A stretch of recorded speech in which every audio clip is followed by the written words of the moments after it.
reached. Capacity trade or beyond trade. It is. It's a giant deal with lots of countries, because, as you know, Ursula represents a lot of countries, not one country. It's not easy for you. It's because a lot of very different countries, great countries, but some are strong with cars, some are strong with agriculture, some are strong with both, right? You have a lot of different factors. So we're going to do the following. The European Union is going to agree to purchase from the United States $750 billion worth of energy. $750 billion worth of energy. They are going to agree to invest into the United States $600 billion more than they're investing already. So they're investing a large amount of money. You know what that amount of money is. It's very substantial, but they're going to invest an additional $600 billion. They're agreeing to open up their countries to trade at zero tariff.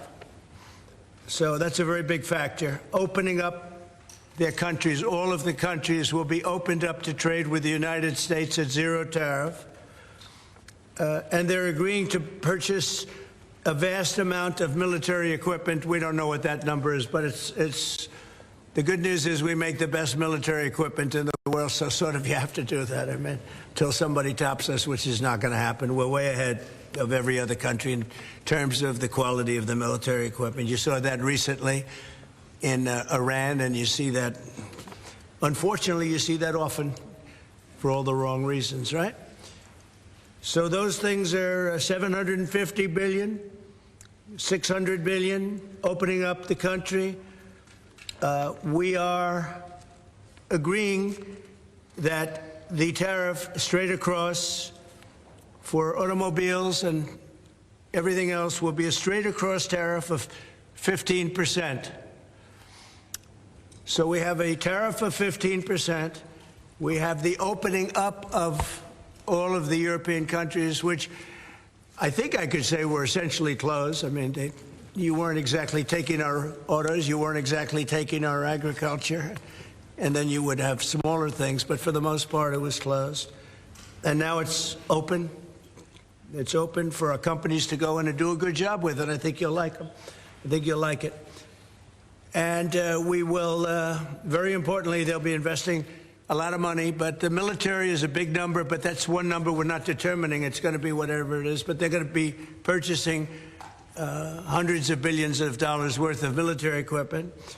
They're very important. They're going to purchase $750 billion worth of energy. So that's going to be great. And $600 billion worth of investments into the United States over and above what they have. So, and I think that basically concludes the deal. I mean, those are the main factors. I don't think there are too many other factors, other than we're going to get along great. And we have a great relationship now with NATO, which is largely the same. I mean, not exactly, but pretty close, right? Largely. And with NATO, as you know, they're going up to 5% from 2%. And the relationship is very strong with NATO. So I just want to congratulate you. I think it's great that we made a deal today instead of playing games and maybe not making a deal at all. I think it's, I'm going to let you say, but I think it's the biggest deal ever made. Thank you very much. Thank Congratulations. You very much. Thank you.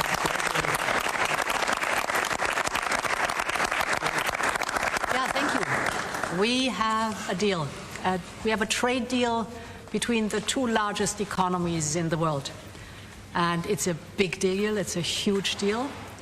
It will bring stability, it will bring predictability. That's very important for our businesses on both sides of the Atlantic. It's 15% tariffs across the board, all inclusive. The investments Mr. President just described, that going to go to the United States and the purchases over there. Indeed, basically the European market is open. It's 450 million people. So it's a good deal.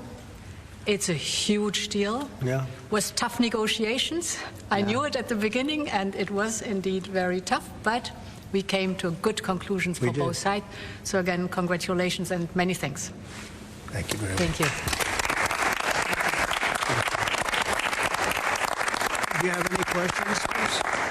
How did you come to a deal so quickly? Did the European Union come there and get I think we both wanted to make a deal. You know, you said something that is very important. It's going to bring us closer together. I think this deal will bring us very close together, actually. Sort of, it's a partnership in a sense, but it's a very good point, and it's something that's very important. But was there one issue that you need to get over the hurdle? One? No. We had 4 or 5. No, not pharmaceuticals. I mean, we're going to be, as you know, a lot of companies are coming into the U.S., and that's unrelated to this deal. But it's, I think we you know, this didn't just start today. We had a meeting. I wasn't sure. I said 50-50. I think you probably felt the same thing. But this started months ago, this negotiation. So we knew pretty much what we were getting into, and we were able to make a deal that's very satisfactory to both sides. So it's a very powerful deal. It's a very big deal. It's the biggest of all the deals. It will be the biggest of all the deals. So we're very honored to have done so. And your staff has been fantastic, and they worked together long and hard. They worked hard and long, and many thanks to the teams on both sides. There was, as I said at the beginning, a heavy lifting you had to do. But many thanks also for the talks we had many times on the way to our goal. And now we made it, and that's good. That's really good. Anybody else? Yes, ma'am. I have a question for the EU Commission President. What are the U.S. concessions? What is the U.S. giving up in the deal, if anything? So the starting point was an imbalance, a surplus on our side and a deficit on the U.S. side. And we wanted to rebalance the trade relation.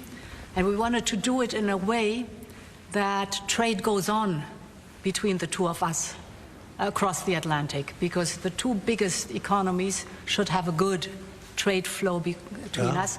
And I think we hit exactly the point we wanted to find. Rebalance, but enable trade on both sides, which means good jobs on both sides of the Atlantic, means prosperity on both sides of the Atlantic, and that was important for us.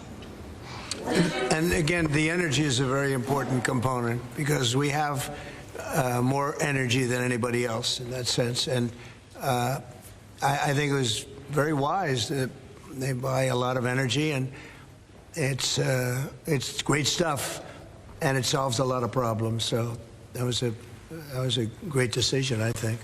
What about steel? What are the On what? steel? Steel is staying the way it is. The steel and aluminum, et cetera, et cetera. That's a worldwide thing. That stays the way it is. We have Chips? Did you discuss that as part of the agreement? Chips? Chips is, Howard, you might want to describe the chips, please, if you would. Well, the expectation is in 2 weeks' time we're going to come out with our chips 232, and that was one of the key reasons that the European Union came to talk to the president, to try to resolve all things at one time. And well, I'll let you wait for the 2 weeks until you get to announce your plan, but we are going to be bringing chip manufacturing back to the United States of America. We'll be doing a lot of chips. A lot of companies are coming in from Taiwan and from other places into the U.S.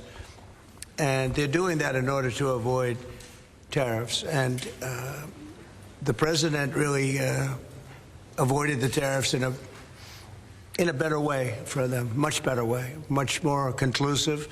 I think probably much more profitable, definitely much more profitable, and got a lot of benefit from it. So it was a very interesting negotiation. I think it's going to be great for both parties. I think your various countries are very happy about this.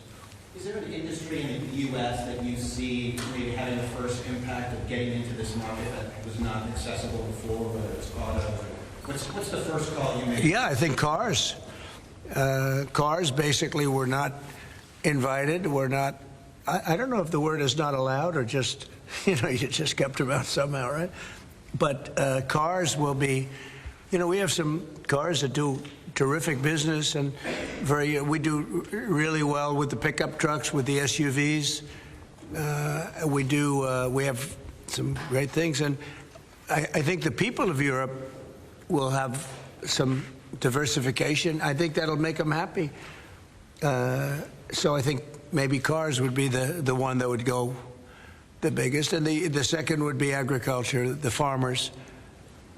And we'll do it in very strict conjunction with the president and the European Union. And they're coming into, likewise, they're coming into our country with great vigor. And I think they're going to make a lot of money with this. I think everybody is. I think and again, it's going to bring a lot of unity and friendship. It's going to work out really well. Okay? What's the next deal you're focused on now? Say it. What's the next deal you're focused on now? That's an interesting question. This was the big one. This is the biggest of them all. We're looking at deals with 3 or 4 other countries. But for the most part, I can't get them to understand that it's the letter. We just sent that letter, and that letter is, very universal for most. I mean, you wouldn't be able to do this. You wouldn't have the time or the patience to be able to do a deal like this. Most of the others are going to be a certain tariff, and we're going to keep it as low as we can. They're generally smaller countries or countries we don't do much business with. But that they've already received, to a large extent, they've received a letter. They'll probably receive a letter of clarification or a confirmation-type letter, which will go out sometime during this week, prior to August 1st. And the tariffs will start being paid by those countries prior to August, on August 1st and beyond. Okay? Mr. President, was part of the rush to get this deal done to knock the Jeffrey Epstein story out? Oh, you got to be kidding with that. No, had nothing to do with it. Only you would think that. That had nothing to do with it. Which is good for European business and American business. Businesses in this country, particularly small businesses, are closing at a record rate. And you'll see the Prime Minister tomorrow, Chris Starmer. What does he need to do to help British business in this country? I think everybody's going to be happy with this. The Prime Minister of the UK, while he's not involved in this, will be very happy because, there's a certain unity that's been brought there too. We have a separate deal with them, but I think he's going to be very happy to know. Look, he's friendly with all of you. I think he's a very good man, and he's going to be very happy to see what we did. I think UK is going to be very, very happy. Thank you all very much. Appreciate it. Thank you. Thank you very much.